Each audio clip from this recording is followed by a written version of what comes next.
ओम शांति, ओम शांति, ओम शांति। आज 22/7/2020 को बाबा को साकार मुरली छ। मुरली को सार में मीठे बच्चे, तुम बहुत रॉयल स्टूडेंट हो। तुम्हें बाप, टीचर और सदगुरु की याद में रहना है, अलौकिक खिदमत करनी है।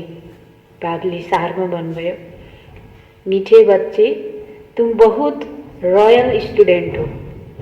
तुम्हें बाप, टीचर और सदगुरु की याद में रहना है, अलौकिक खिदमत करनी है।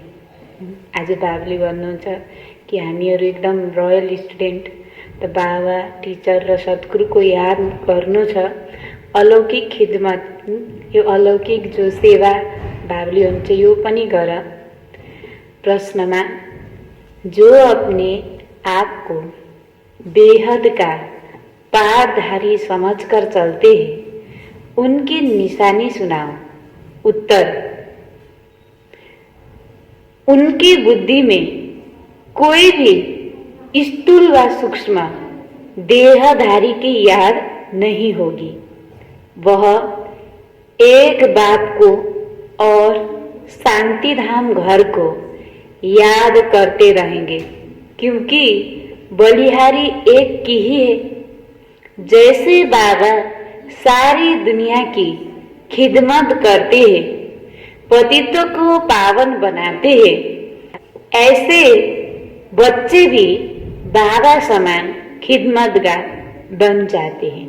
बाबले प्रश्न सोध्नुभयो कि जो आफूलाई बेहदको पाठधारी सम्झिन्छ, त्यो सम्झेर चल्छ, उसको निशानी सुनाऊ। बाबले प्रश्न सोध्नुभयो कि उत्तर थियो, जसको बुद्धिमा कोही पनि देहधारीको याद हुँदैन, स्थूल सूक्ष्म कोही पनि देहधारीको याद हुँदैन र आफ्नो घर शान्तिधामलाई याद गर्छ भने बाबली भन्नुहुन्छ, जसरी गायन पनि छ कि बलिहारी एक की ही है।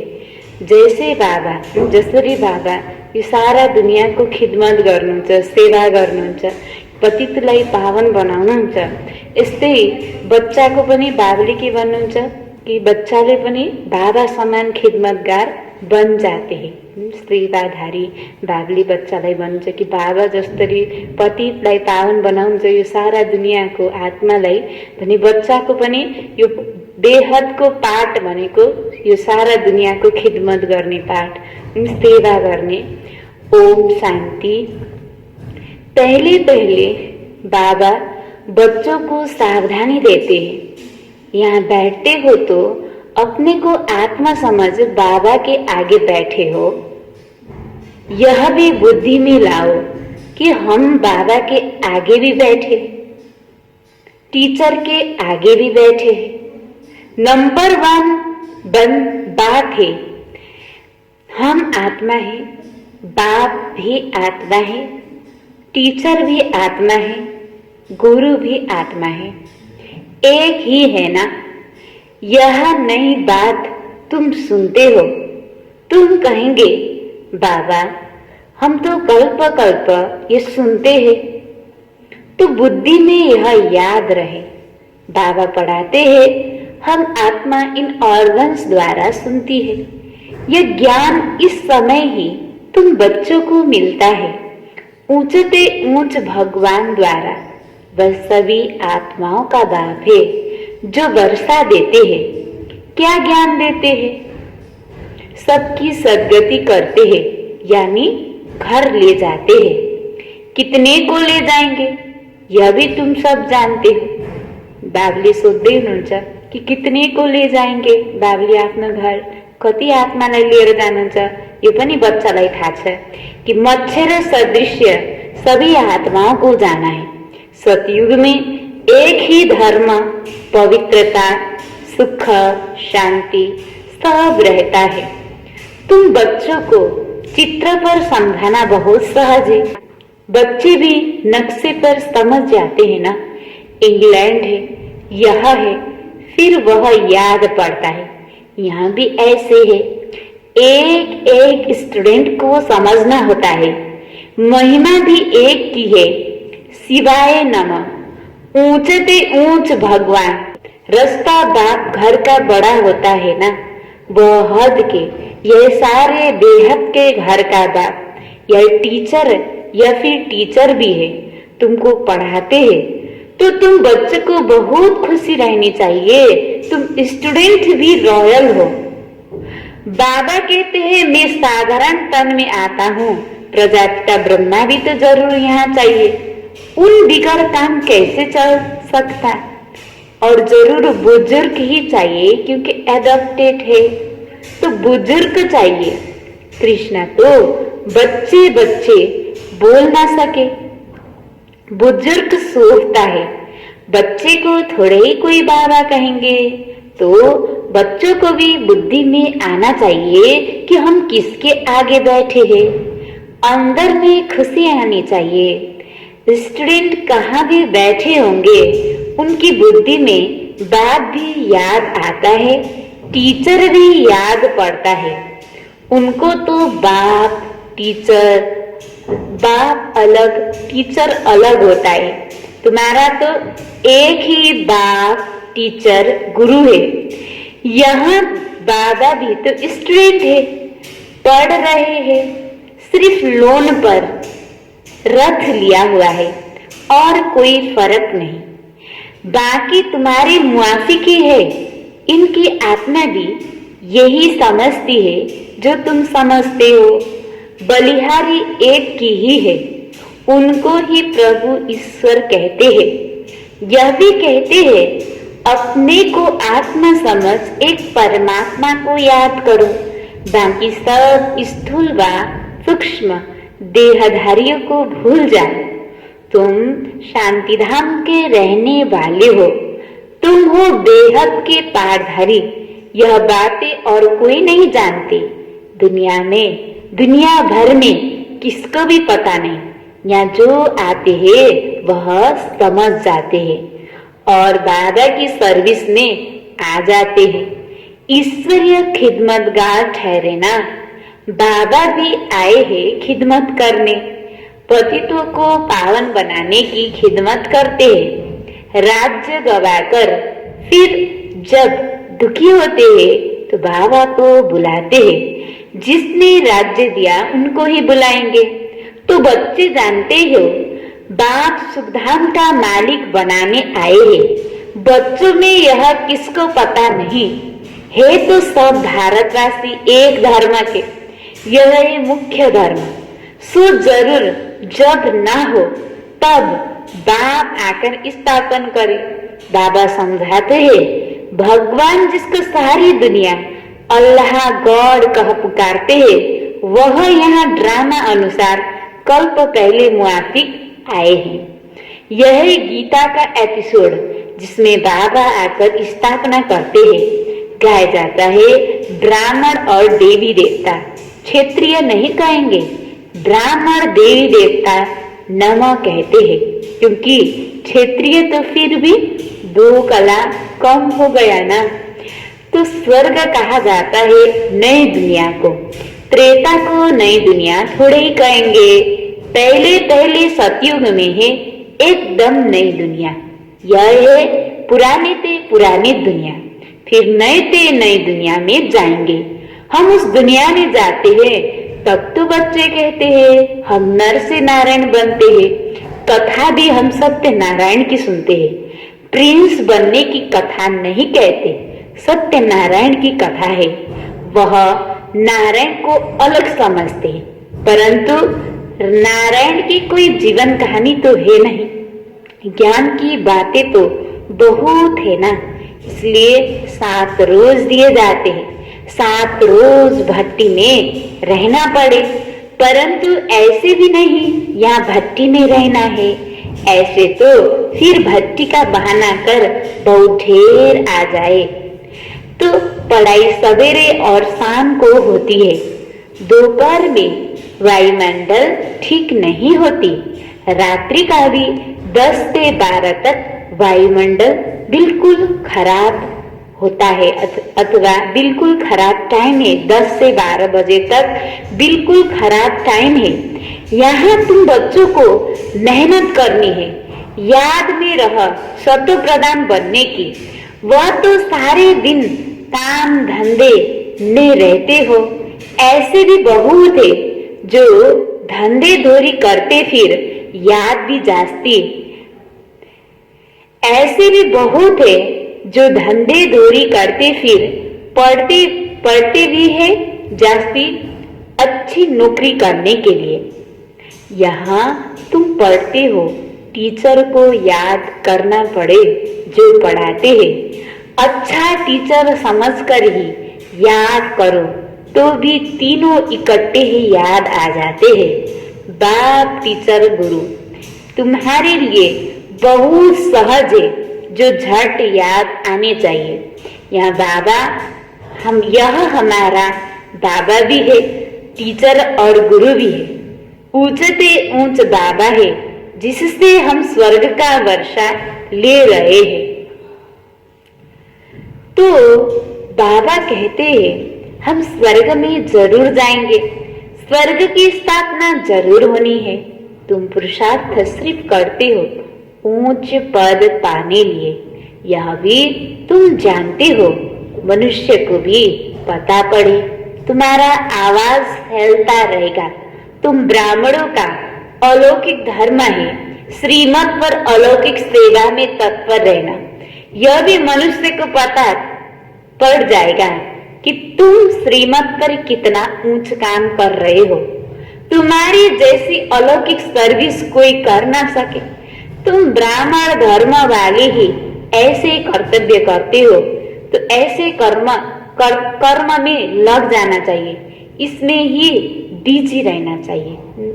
बाबले भन्नुहुन्छ कि अब यो संसारलाई पनि थाहा हुन्छ कि जब अन्तिम हुन्छ त्यति बेला कि बिकेहरूले यस्तो उच्च कर्तव्य गरिराख्नु भएको छ श्रीमतमा चलेर।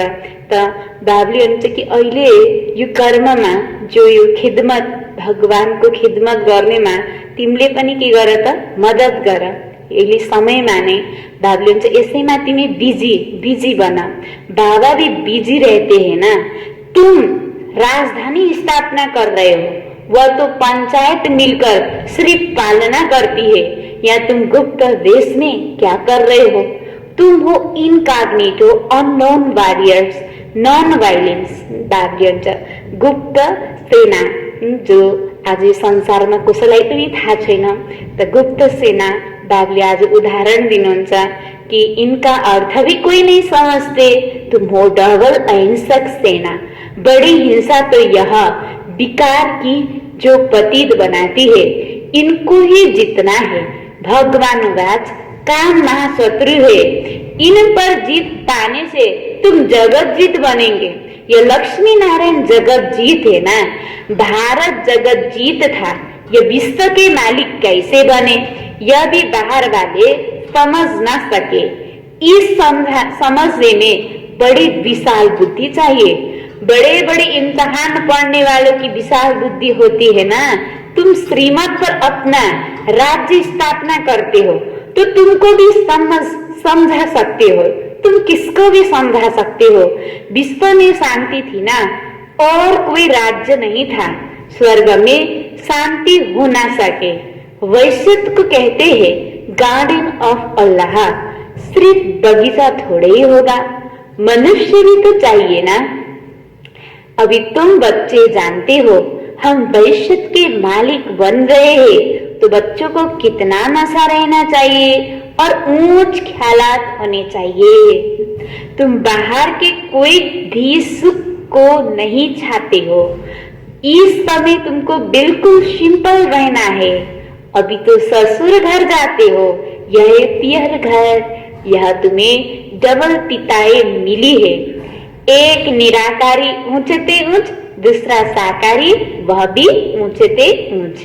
बाबले हुनुहुन्छ कि बच्चाहरूलाई डबल पिताए, एउटा त निराकार पिता शिव बाबा र अर्को ब्रह्मा, वहाँ पनि हैन ऊंचते ऊंच। अभी तुम ससुर घर विष्णुपुरी में जाते हो, उनको कृष्णपुरी नहीं कहेंगे। बच्चे की पुरी नहीं होती विष्णुपुरी अर्थात लक्ष्मी नारायण की पुरी। तुम्हारा है राजयोग, तो जरूर नर से नारायण बनेंगे। तो तुम बच्चे हो सच्चे सच्चे खुदाई खिदमतगार। बाबा सच्चा खुदाई खिदमतगार उसे कहते हैं जो कम से कम 8 घंटा आत्मा अभिमानी रहने का पुरुषार्थ करते हैं। कोई कर्म बंधन ना रहे तब खिदमतगार बन सकते हैं और कर्मातीत अवस्था हो सकती है। नर से नारायण बनना है तो कर्मातीत अवस्था जरूर चाहिए। कर्म बंधन होगा तो सजा खानी पड़ेगी। बच्चे खुद समझते याद की मेहनत बड़ी कड़ी है। युक्ति बहुत सहज है, सिर्फ बाबा को याद करना है। भारत का प्राचीन योग मशहूर है। योग के लिए ही नॉलेज है जो बाबा आकर सिखलाते हैं। कृष्ण कोई योग थोड़े ही सिखलाते, कृष्ण को फिर स्वदर्शन चक्र दे दिया है। वह भी चित्र कितना रॉन्ग है। अभी तुमको कोई चित्र आदि भी याद नहीं करना है, सब कुछ भूलो। कोई में बुद्धि न जाए, लाइन क्लियर चाहिए। यह पढ़ाई का समय है। दुनिया को भूल, अपने को आत्मा समझो और बाबा को याद करो, तब ही पाप नाश होंगे। बाबा कहते हैं पहले पहले तुम अशरीरी आए थे, फिर तुमको जाना है तुम ऑल राउंडर हो। वह होते हैं हद के एक्टर्स, तुम हो बेहद के एक्टर्स। अभी तुम समझते हो, हमने अनेक बार पाठ बजाया है, अनेक बार तुम बेहद के मालिक बनते हो। इस बेहद के नाटक में फिर छोटे छोटे नाटक भी अनेक बार चलते रहते हैं। सतयुग से कलयुग तक जो कुछ हुआ है वो रिपीट होता रहता है। ऊपर से लेकर अंत तक तुम्हारी बुद्धि में है मूल वतन, सूक्ष्म वतन और सृष्टि चक्र, बस। और कोई धाम से तुम्हारा काम नहीं। तुम्हारा धर्म बहुत सुख देने वाला है। उनका जब समय आएगा तब वह आएंगे। नंबरवार जैसे जैसे आए हैं ऐसे फिर जाएंगे। हम और धर्म का क्या वर्णन करेंगे। तुमको सिर्फ एक बाबा की ही याद में रहना है। चित्र आदि सब भूलकर बाबा को याद करना है। ब्रह्मा विष्णु शंकर को भी नहीं, सिर्फ एक को। बस समझते हैं परमात्मा लिंग है। अब लिंग समान कोई चीज हो कैसे सकती। वह भला ज्ञान कैसे सुनाएंगे। क्या प्रेरणा से कोई लाउड स्पीकर रखेंगे जो तुम सुनेंगे। ब्रह्मा विष्णु शंकर को नहीं, सिर्फ एक को। वह समझते हैं परमात्मा लिंग है। अब लिंग समान कोई चीज हो कैसे सकती। वो भला ज्ञान कैसे सुनाएंगे। क्या प्रेरणा से कोई लाउड स्पीकर रखेंगे जो तुम सुनेंगे। प्रेरणा से तो कुछ होता ही नहीं। ऐसे नहीं शंकर को प्रेरित है। यह सब ड्रामा में पहले से ही नूद है। विनाश तो होना ही है। जैसे तुम आत्मा शरीर द्वारा बात करती हो, वैसे परमात्मा भी तुम बच्चों से बात करते हैं। उनका पाठ ही दिव्य अलौकिक है। पतितों को पावन बनाने वाला एक ही बाप है। कहते हैं मेरा पाठ सबसे न्यारा है। कल्प पहले जो आए होंगे वह आते रहेंगे। जो कुछ भी पास्ट हुआ ड्रामा, इसमें जरा भी फर्क नहीं। तो फिर पुरुषार्थ का ख्याल रखना है। ऐसे नहीं ड्रामा अनुसार कम पुरुषार्थ चलता है, फिर तो पद भी कम पड़ेगा। पुरुषार्थ को तेज करना चाहिए, ड्रामा पर छोड़ नहीं देना। अपने चार्ट को देखते रहो, बढ़ाते रहो, नोट रखो। हमारा चार्ट बढ़ता जाता है, कम तो नहीं होता। बहुत खबरदारी चाहिए। यह तुम्हारा है ब्राह्मणों का संग। बाहर से सभी है कुसंग, वह सभी उल्टा ही सुनाते हैं। अब बाबा तुमको कुसंग से निकालते हैं। मनुष्य ने कुसंग में आकर अपना रहन सहन अपने परवाहिश आदि सब बदल दिए। देश वेश भी बदल दिया है। यह भी जैसे अपने धर्म की इंसल्ट की है। देखो कैसे कैसे बाल बनाते, देह अभिमान हो जाता है। 100-150 रुपया देते हैं सिर्फ बाल बनाने के लिए। इसको कहा जाता है अति देह अभिमान। वह फिर कभी ज्ञान उठा ना सके। बाबा कहते हैं बिल्कुल सिंपल बनो। ऊंची साड़ी पहनने से भी देह अभिमान आ जाता है। देह अभिमान तोड़ने के लिए सब हल्का कर देना चाहिए। अच्छी चीज देह अभिमान में लाती है। इस समय तुम बनवाहा में हो। हर चीज से मोह हटाना है, बहुत साधारण रहना है। शादी आदि में भले रंगीन कपड़े आदि पहन कर जाओ तो निवाने अर्थ पहनना, फिर घर में आकर उतार दिया। तुमको तो वाणी से परे जाना है। वानप्रस्थी सफेद पोष में होते हैं। तुम एक एक छोटे बड़े सब वानप्रस्थी हो। छोटे बच्चों को भी शिव बाबा को ही याद दिलानी है, इसमें ही कल्याण है। बस हमको अभी जाना है शिव बाबा के पास। अच्छा, मीठे मीठे प्रति माता पिता बाप दादा का याद प्यार और गुड मॉर्निंग। रूहानी बाप की रूहानी बच्चों को नमस्ते। रूहानी बच्चों की रूहानी बाबा को याद प्यार गुड मॉर्निङ नमस्ते नमस्ते। धारणाको लागि मुख्य सार पहिलो पोइन्ट, सदा ध्यान रहे कि हमारी कोई भी चलन देह अभिमान वाली ना हो। बहुत सिंपल रहना है। किसी भी चीज में ममत्व नहीं रखना है। कुसंग से अपनी संभाल रखनी है। सदा ध्यान रहो कि हाम्रो कोई यस्तो चलन नहोस् जिसमा देह अभिमान हो। बाबुले भन्छ बहुत सिम्पल रहनु छ, कोही पनि कुरामा ममत्व राख्नु छैन। कुसंगबाट आफ्नो संभाल गर्नु छ। दोस्रोमा, याद की मेहनत से सर्व कर्म बंधनों को तोड़ कर्मातीत बनना है। कम से कम 8 घंटा आत्मा अभिमानी रह सच्चा सच्चा खुदाई खिदमतगार बनना है। याद को मेहनत ले सर्व कर्म बंधनलाई तोडेर कर्मातीत बन्नु छ। कम से कम 8 घंटा आत्मा अभिमानी रहने को बाबुले भन्छ सच्चा सच्चा खुदाई खिदमतगार बन्नु छ। त वरदानमा सदा बेहद की स्थिति में स्थित रहने वाले बंधन मुक्त जीवन मुक्त भव। सदा बेहद की स्थिति में स्थित रहने वाले बंधन मुक्त जीवन मुक्त भव। विस्तार में देह अभिमान हद की स्थिति है और देही अभिमानी बनना यह है बेहद की स्थिति। देह में आने से अनेक कर्म के बंधनों में देह में आने से अनेक कर्मों के बंधनों में हद में आना पड़ता है। लेकिन जब देही बन जाते हो तो ये बंधन खत्म हो जाते हैं। जैसे कहा जाता है बंधन मुक्त ही जीवन मुक्त है। ऐसे जो बेहद की स्थिति में स्थित रहते हैं वह दुनिया के वायुमंडल वाइब्रेशन तमोगुणी वृत्तियां माया के वार इन सब से मुक्त हो जाते हैं। इसको ही कहा जाता है जीवन मुक्त स्थिति, जिसका अनुभव संगम युग पर ही करना है। बाबुले वरदान को विस्तार में भन्नुहुन्छ कि देह अभिमान हद को स्थिति र देही अभिमानी बन्नु भनेको देहदको स्थिति। त देहमा आउँछौं, हामीले कर्म गर्छौं, कर्मको बन्धन भनेको यो भनेको हदमा आउन पर्छ। तर जब देही अभिमानी बन्छन् भनेपछि यो सबै बन्धन पनि खत्म हुन्छ।